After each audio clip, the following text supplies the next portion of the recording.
औज़ु बिल्लाहि मिनश शैतानिर रजीम बिस्मिल्लाहिर रहमानिर रहीम।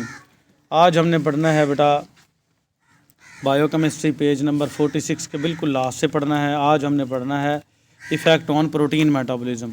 ये हम सारे असरात पढ़ रहे थे बेटा टेस्टोस्टेरोन के इसका हार्मोन था टेस्टीज़ का, टेस्टीज़ खारिज करते थे। बड़ा इंटरेस्टिंग हार्मोन है, बाप की बॉडी में मुख्तलिफ़ काम करवाता है। इससे पिछला लेक्चर शुरू से अगर किसी ने नहीं पढ़ा तो वो सुन सकता है बेटा। और इससे आगे टेस्टोस्टेरोन के असरात हम देखते हैं बेटा। प्रोटीन मेटाबॉलिज्म, प्रोटीन क्या होता है? गोश्त, जो आपकी बॉडी पे गोश्त लगता है तो उसको क्या कहते हैं? प्रोटीन। और मेटाबॉलिज्म क्या होता है? तोड़ फोड़। प्रोटीन की तोड़ फोड़ में ये क्या काम करता है? It increase protein synthesis. ये प्रोटीन को तुड़वाता नहीं है बल्कि उसकी तैयारी करवाता है, बढ़ा देता है उसको। सिंथेसिस क्या होता है? तैयारी। तो प्रोटीन की तैयारी को बढ़ा देता है। And build up the musculature, और जो आपके मसल्स हैं डोले शोले उनको बढ़ा देता है ये।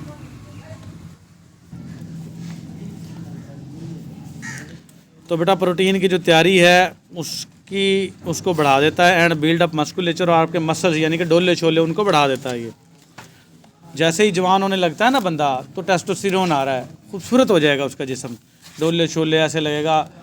अगर वो कोई बीच में कोई पापी चूलो नहीं करता तो उसका जिस्म खूबसूरत होना शुरू हो जाएगा।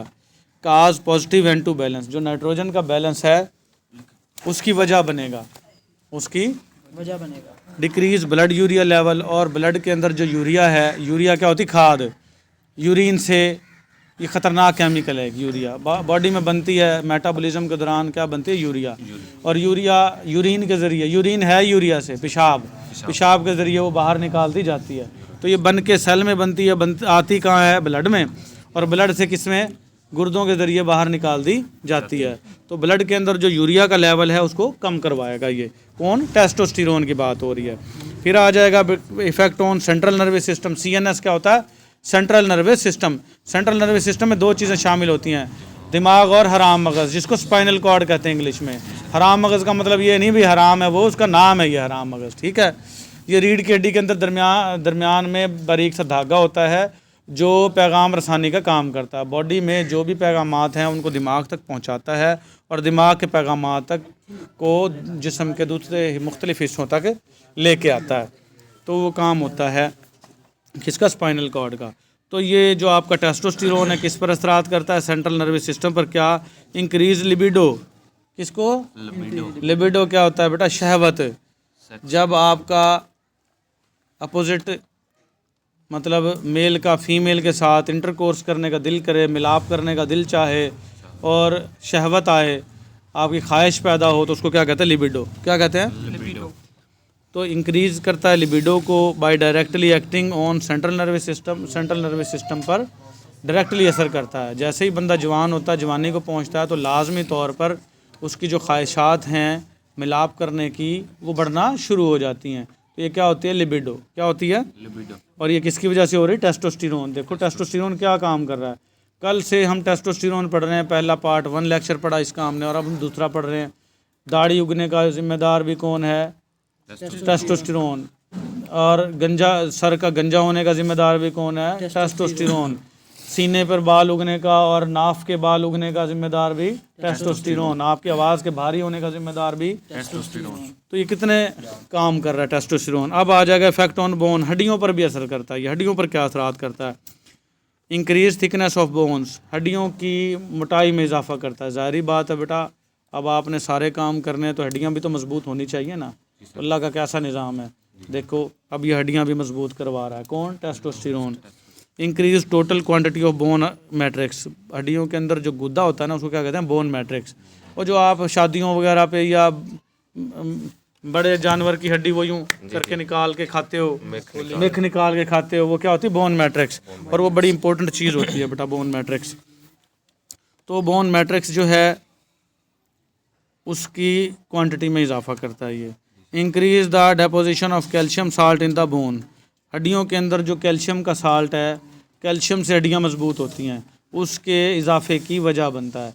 जो आप खाते हो ना कैल्शियम, बहुत सारी चीज़ों में कैल्शियम होता है, सब्जियों वगैरह में भी होता है, दूध में भी होता है, तो वो जज़ब नहीं होता जब तक टेस्टोस्टेरोन नहीं आएगा। टेस्टोस्टेरोन हार्मोन आएगा और हड्डियों में उसको जज़ब करवा देगा, ताकि हड्डियाँ मजबूत हो जाएं। ये दांतों में भी कैल्शियम होता है। जहाँ जहाँ हड्डियाँ हैं, सख्त टिश्यूज़ हैं, तो उसमें क्या होता है? कैल्शियम। और उसके जज़ब होने की, डेपोजिशन की वजह कौन बनेगा? Testosterone. Narrows the length of male pelvis outlet, मर्द का जो पेल्विस का आउटलेट है उसको तंग कर देगा। पेल्विस आउटलेट बेटा पेल्विक हड्डी होती है, वो हड्डी, कूल्हे की जो हड्डी है वो पेल्विस है, जहाँ से औरत ने तो बच्चे को जन्म देना बेटा दरमियान से, औरत का ये चौड़ा हो जाता है और मर्द का ये नैरो हो जाता है, तंग हो जाता है। नैरो का मतलब क्या है? हाँ, तो मर्द का जो ये पेल्विक जो है आउटलेट, पेल्विस आउटलेट, इसको तंग करने का, नैरो करने का वजह कौन बन रहा है? आपका टेस्टोस्टेरोन हार्मोन। ठीक है। Increase the length of male pelvis and make it funnel shape, और जो मर्द का जो पेल्विस है, कूल्हे की जो हड्डी है, इसको, इसकी लंबाई को बढ़ाता है और कीफ की शक्ल का बना देता है। पेल्विस क्या होता है? सॉरी, फनल क्या होता है? Keefe.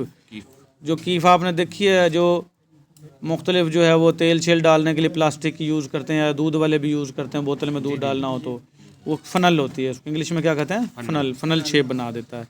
Increase the strength of pelvis and make it strong, और पेल्विस की ताकत में भी, लंबाई में भी, ऊपर लेंथ था, लेंथ क्या होती है? लंबाई बेटा, स्ट्रेंथ क्या होती है? ताकत। तो पेल्विस की ताकत में भी इजाफा करता है और इसको मजबूत बना देता है। स्ट्रॉन्ग का मतलब क्या होता है? मजबूत बनाना। Effect on body length, body की जो लंबाई है उसमें भी इजाफे का बायस बनता है ये बेटा। जैसे ही इंसान जवान होता है तो ये टेस्टोस्टेरोन हार्मोन क्या करवाता है? If testosterone is created in excessive amount, अगर टेस्टोस्टेरोन ज़्यादा खारिज हो रहा है, it decreases the length of the body, ये बॉडी की जो लंबाई है उसमें कमी ले आता है। बोनापन, जो जिनका कद छोटा होता है उनका टेस्टोस्टेरोन ज़्यादा पैदा हो रहा होता है, ये भी देख लो। इसका टेस्टोस्टेरोन ज़्यादा होगा, उसका कद छोटा हो जाएगा। Too early fusion of the epiphysis, epiphysis का फ्यूज़न हो जाता है बेटा। एपीफाइसिस उन हड्डियों को कहते हैं, वो मकाम होता है बेटा एपीफाइसिस, जहाँ पर जो हड्डियाँ हैं ना, बड़ी हड्डियाँ, जहाँ से कद बढ़ता है ना, वो हड्डी की ग्रोथ हो रही होती है, उसको क्या कहते हैं? एपीफाइसिस। और वो ना, जहाँ से ग्रोथ हो रही होती है ना, तो वहाँ से और जो हड्डी जोड़ वाली है उसके दरमियान में एक छोटा सा वक्फा होता है, उसको क्या कहते हैं? एपीफाइसिस। तो जब तक वो, हाँ, खला लगा लो, वहाँ से हड्डी बढ़ती रहती है, लंबाई में इजाफा, कद में बढ़ोतरी आती रहती है। लेकिन जैसे ही वो मिलती है ना, फ्यूज़ हो जाती हैं, तो वो एपीफाइसिस जो गैप है जहाँ से हड्डी ने बढ़ना था वो ख़त्म हो जाता है। फ्यूजन कहते हैं मिलाप। तो एपीफाइसिस मिल गई और अब ग्रोथ नहीं होगी, तो क्या होगा कि टेस्टोस्टेरोन आया, टेस्टोस्टेरोन ने जो एपीफाइसिस थे उनको मिला दिया और अब कद नहीं बढ़ेगा, इसलिए बंदे का कद छोटा रह जाएगा। ठीक हो गया? अर्ली फ्यूजन हो जाएगी एपीफाइसिस की। Effect on BMR, body mass reduction इसको कहते हैं। बीएमआर, इंक्रीज़ द बीएमआर 12 से 16% due to increase protein formation, क्योंकि प्रोटीन बढ़ रही है बेटा, प्रोटीन बढ़ रही है तो वज़न भी इंसान का बढ़ेगा। तो वज़न का बढ़ना क्या कहलाता है? बीएमआर। तो बीएमआर 12 से 16% बढ़ जाता है।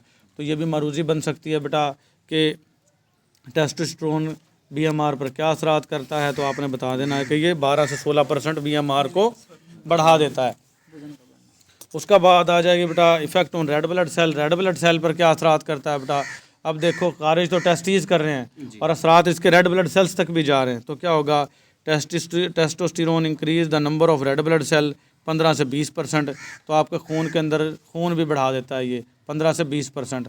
अच्छा बेटा, एक और बड़ी कमाल की बात बताऊं मैं आपको, ये जो आपका सिस्टम इरेक्ट होता है, इसमें टाइटनेस आती है, खड़ा होता है, तो ये क्या है? इसमें हड्डी थोड़ा ना है, इसमें क्या है?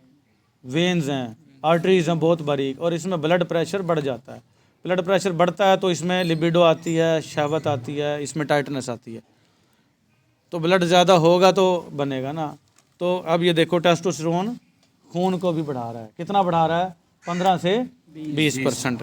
ठीक है। However this difference may be due to increase metabolic rate following testosterone administration rather than direct effect of testosterone on red blood cell production. बहुत प्यारी बात की है। कहता है ये जो 15 से 20% खून में इजाफा है, रेड ब्लड सेल में इजाफा है, ये डायरेक्टली रेड ब्लड सेल में इजाफा नहीं करता। ये क्या करता है? आपका मेटाबॉलिज्म, मेटाबॉलिक रेट अच्छा कर देता है। मेटाबॉलिक रेट कहते हैं बेटा, जो आप खाना खाते हो उसके हाजमे का निज़ाम क्या कहलाता है? मेटाबॉलिज्म। उसकी तोड़ फोड़ का निज़ाम, उससे एनर्जी ताकत बनने का निज़ाम क्या कहलाता है? मेटाबॉलिज्म। और ये टेस्टोस्टेरोन मेटाबॉलिज्म को अच्छा कर देता है। मेटाबॉलिज्म अच्छा होने से जो आप खाना खाते हो वो सही से जज़ब होता है आपकी हड्डियों में, आपके ब्लड में, आपके टिश्यूज़ में और आपके सेल्स तक पहुंचता है। और आपके सेल्स उसको क्या बना देते हैं? ताकत बना देते हैं। उस ताकत की वजह से आपका खून बढ़ जाता है। तो कितना बढ़ जाता है? 15 से 20%। मतलब ये हुआ कि डायरेक्टली असर नहीं करता, इनडायरेक्टली असर करवाता है। क्या करवाता है? कहता है हाउएवर, ताहम दिस डिफरेंस, ये फ़र्क may be due to increase metabolic rate, metabolic rate की बढ़ने की वजह से होता है। फॉलोइंग टेस्टोस्टेरोन, और ये किसकी वजह से बढ़ता है मेटाबॉलिक रेट? टेस्टोस्टेरोन की वजह से बनता है। एडमिनिस्ट्रेशन, टेस्टोस्टेरोन की एडमिनिस्ट्रेशन की वजह से बढ़ता है। रैदर देन डायरेक्ट इफेक्ट, जिसकी बजाय ये डायरेक्ट इफेक्ट नहीं करता of testosterone on the red blood production, red blood cell की प्रोडक्शन पर, मतलब डायरेक्ट असर नहीं करता। फिर आ जाएगा बेटा effect on electrolyte and water balance. जो इलेक्ट्रोलाइट और वाटर बैलेंस क्या करवाता है? आपकी बॉडी के अंदर बेटा इलेक्ट्रोलाइट होते हैं और वाटर होता है। इलेक्ट्रोलाइट क्या होते हैं? Sodium ion, chlorine ion, calcium ion, potassium ion, ये क्या होते हैं? इलेक्ट्रोलाइट। जब आपको मोशन लगते हैं या उल्टियाँ लगती हैं, ये पानी और इलेक्ट्रोलाइट निकल जाते हैं और आपका जिस्म जो है वो वीक हो जाता है और आप ऐसा दिल करता भी हम लेटे रहें, पड़े रहें, हम उठे ही ना। तो इसके बैलेंस में भी आपका, इसको बरकरार रखने में भी, इसको कायम रखने में भी आपका टेस्टोस्टेरोन हार्मोन काम करता है। Testosterone can increase the reabsorption of sodium and water